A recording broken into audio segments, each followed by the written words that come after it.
Cheery, hello. I hope you're having a great Saturday night. I am. I'm having strawberries, flavoured water, and gin because I feel fabulous fuck tonight, and I thought, why not? So yeah. Um, but yeah. So back onto business. Um, so this is a subject I wanted to sort of discuss for a while now, because it sort of basically annoys the fuck out of me. um, and it's on the subject the Cailleach or the Cailleach, not Cailleach.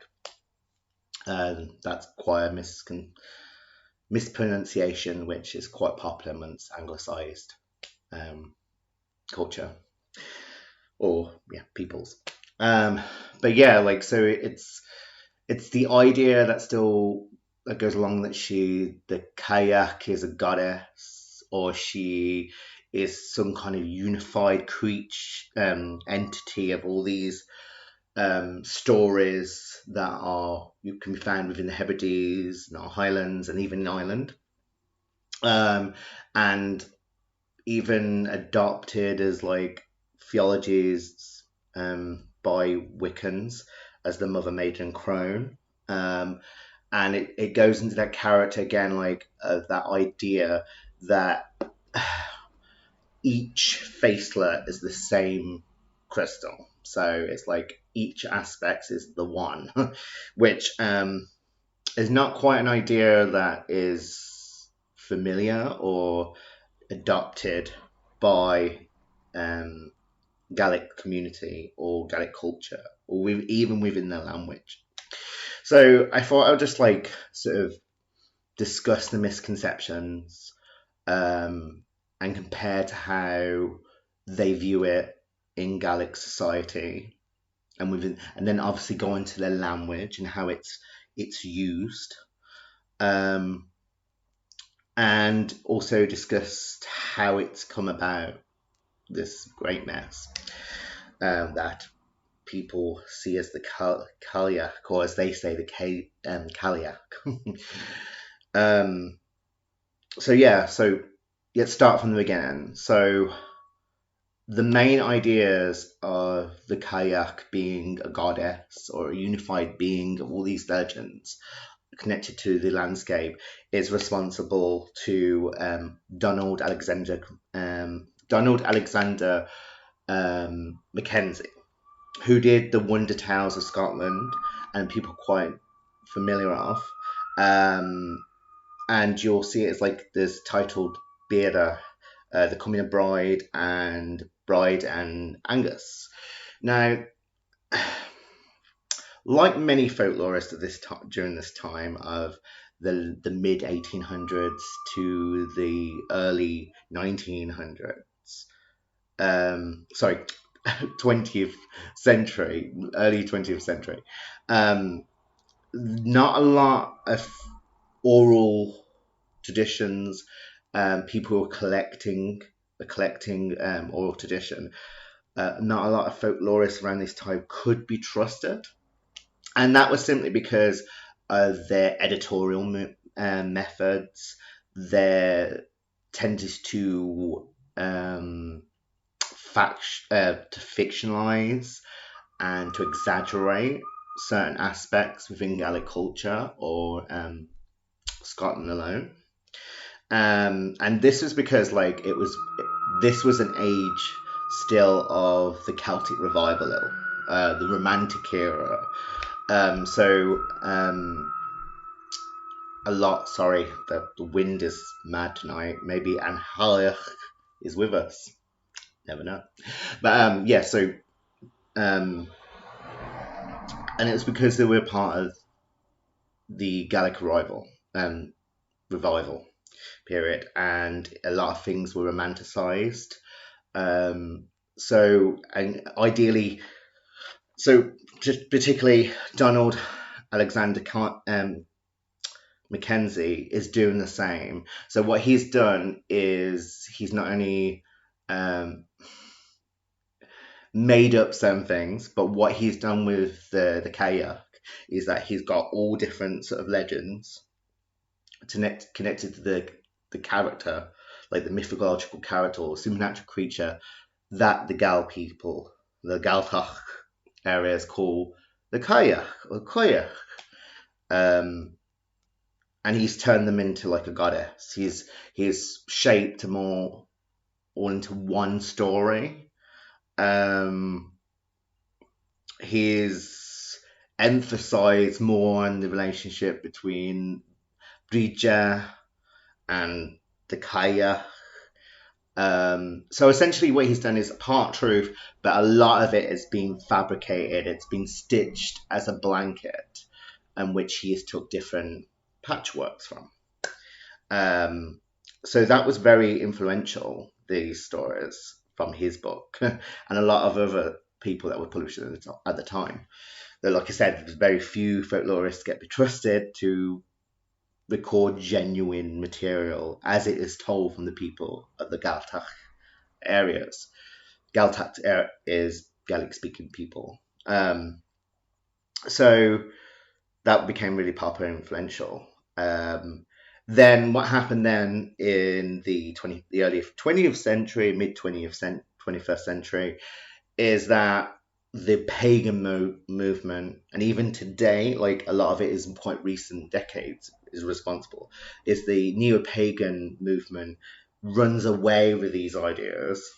So people who are neo-pagans that are likened to Celtic culture and ancient Celts, they have took on this idea that from Donald Alexander Mackenzie and took it even further. So they have again like kept on the idea that she is a goddess, but she's obviously like they've adopted in their own theologies of the mother maiden crone, and so in that she's like the crone. So therefore, because she's a crone, she is the aspects of all sort of Scotland's landscape. She's the queen of winter and yada yada yada. And as much as like I respect a lot of people that you know are Wiccan or have a pagan path, and I completely have nothing against that, and some of my best friends are. I think when you are like, taking from a culture which you have no understanding of that culture or the language in which that is spoke, ideally you're putting the words in the mouths of them people, and you're twisting truths to fit your own agenda.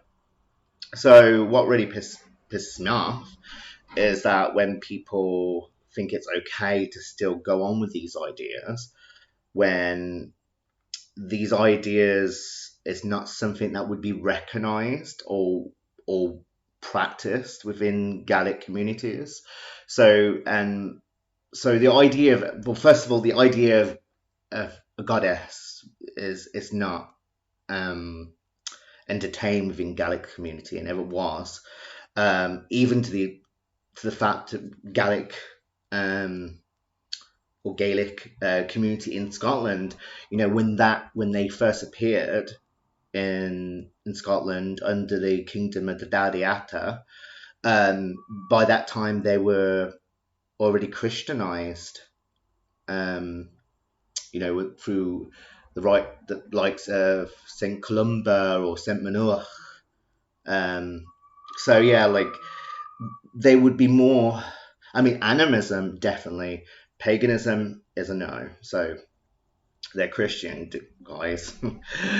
I've written some note down so I'm keep on track. So first of all, let's look into the word, the definition. So I looked into the definition through the Gaelic dictionary, which you can see on learngaelic.scot.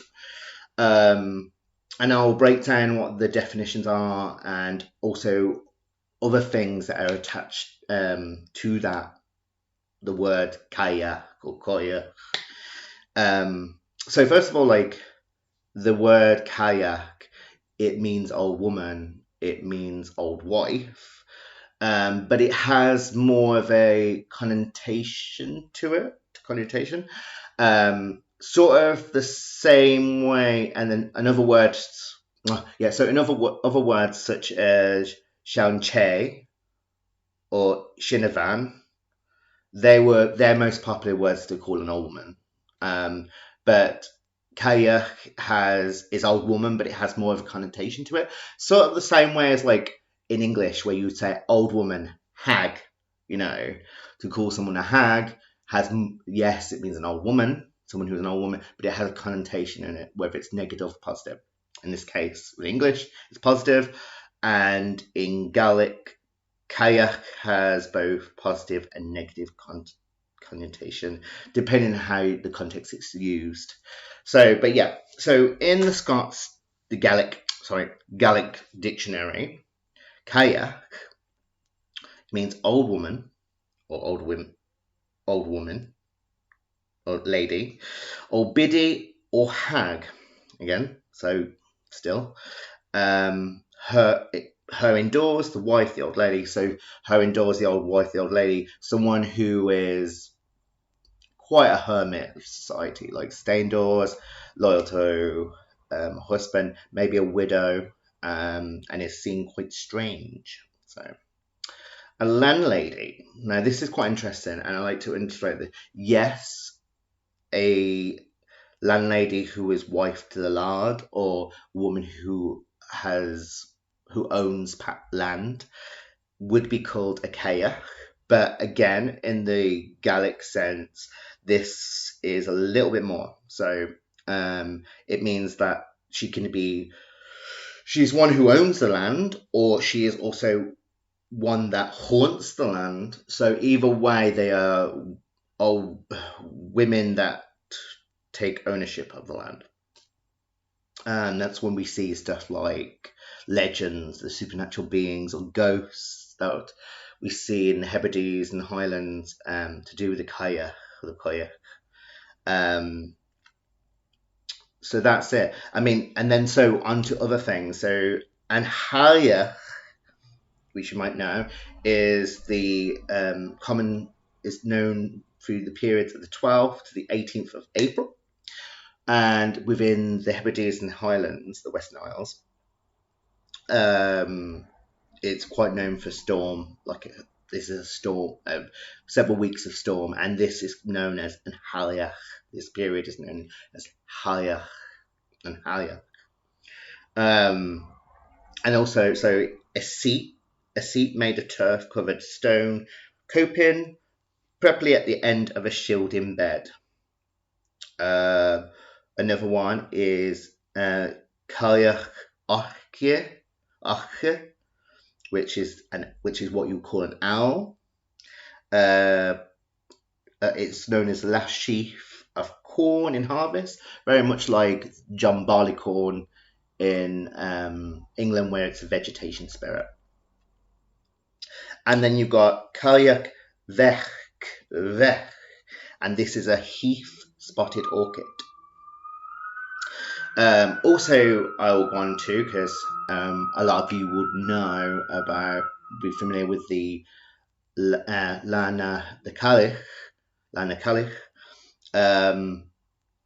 and a lot of, again, like, there's not much that we know about this, and it's very little recorded other than it was the ladies' day or the old women's day or whatever.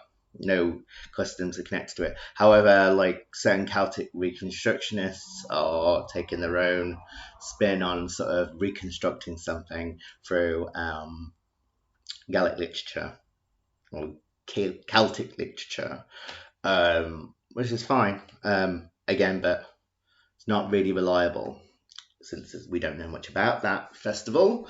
However, we know that apparently the Gaelic people of the 18th century did work on this. They sort of celebrated this day. My theory to it is that, again, it's not going into the idea of a goddess. It is a day. It's just Old Women's Day. Simple the fact that Caillach is the plural version of Cailleach. So Cailleach is old woman, or Cailleach is old woman. Cailleach is old women, so it's plural. So my fear is very different to that, which I might do another video on. So this might become a sort of part 1, part 2, part 3 sort of video. Alright, so in explaining the Cailleach, she is more like on the, so on a human sense, you would be known as a Cailleach if you are someone of a really great age that outstands most people in the village, an old woman with great knowledge, great experience. She could be a herbologist or a healer. But again, we're not going on to wise woman or fortune telling, because they're different terms and different ways of seeing within Gaelic community. Or someone that is an old woman that is quite odd, and people are suspicious of. On the spiritual side of it, so she is seen as, she's known as a ghost, like you can call them an old woman ghost, a ghost that is seen as an apparition of an old woman and has several haunts, or an ancestress. So we might see stories like and that certain kayaks are connected to specific locations within the landscape of the Highlands and the Hebrides, which is why another thing is like she's not a unified goddess, is because most of her legends are attached to certain things within the landscape, like rocks and rivers and whatnot, mountains. But then people then confuse that and again go away with themselves and say she's the creator goddess of Scotland. Again, not true. But she is an ancestress. She could be seen as an ancestress, like we know as Tainum Bodach or Tainum Caillach, or Caillich. And people are known that they're the sort of Scotland's oldest shrine. With the stones that are, one represents the Bodach, the old man, the other one represents the Caillach, the old woman, and then several stones which are called the vee-an, which are the daughters. Now, this is like an animistic thing, so it's not pagan. Again, a lot of people Christian, either Catholic or Protestant, but they always, within Gaelic area or communities, they still to this day, they have a kind of animistic view of life, appeasing the land, spirits, ghosts, whatever. And essentially, like, my interpretation is that these are ancestral worship or veneration. So the local sort of the local farm nearby, and this is a tradition that's going on for centuries, are appeasing a family that probably once were there, that were the original farmers, maybe. The husband, the wife, the daughters, or it could be the dairymaids, the farmer's wife. And that's my interpretation of it. Obviously, we don't know, but knowing and what I've studied within Gaelic culture and language, and speaking to friends that I know that are native Gaelic speakers, my interpretation is that it is a practice that I suppose could be slightly pagan, but it's not. It's animistic, and they are essentially just venerating a family that you once were there, or once the original, maybe the original farmers, and they do it. They put the stones in at Samhain and bring them out in Beltane, to keep the luck going, so that, like, their farm or their crops or their cattle don't get ill or famine. So it's a lot of these things is to to keep luck or keep bad luck away. And it's generally having relationship with the land and the spirits. You have stuff like Ben Caillich in the Isle of Skye, which is the mountain of the old woman, or women, sorry, women, again, plural. So, and you see other examples of this, and you know, for example, where Tynan Bodach is in, which is located in Glenlyon in Persia. It is located in Caillich, which is the old women's glen, and I'm running through it is Caillich, which is the old women's river. So, you know, it has that connection with that word in that sort of mythological, that supernatural sense, in of ancestors or of spirits, ghosts. And essentially that's what that word is, really. You know, it's someone, it's not a goddess and it's not a unifying goddess. It is a term, not a name. So in Gaelic, it is a term, or a role, than it is a name. In fact, I don't know any Gaelic native speaker that is called Caillach. We're pretty much calling them like a hag. It'd be a bit weird to them. However, I know people that have called, Shane or Sean, that's where it's from, old. So, but yeah, not Kayak or even Bodach. Like Nian, they are terms like son, daughter, mother, grandma. It is more of a term than it is a name. So to see in English context, you wouldn't call yourself son or brother as your name because it's a term. But yeah, like, so I hope that sort of cleared a few things, and in regards to how the word Caillach or Caillach is used in Gaelic culture, or how the mythological creatures or supernatural beings called the Caillach that we know within legends are viewed in a Gaelic or Gaelic perspective from their culture. So I'm hoping to do another video on this, and it's probably exploring further on like the relationship, the mythology of the Caillach and Bridge or Breed, and the, you know, obviously the relationship between the rocks that are known as, named after Caillach or Bodach and various. So this is going to be like sort of a sequel. So I hope you enjoyed it. For now, over and out. Blessings to you all.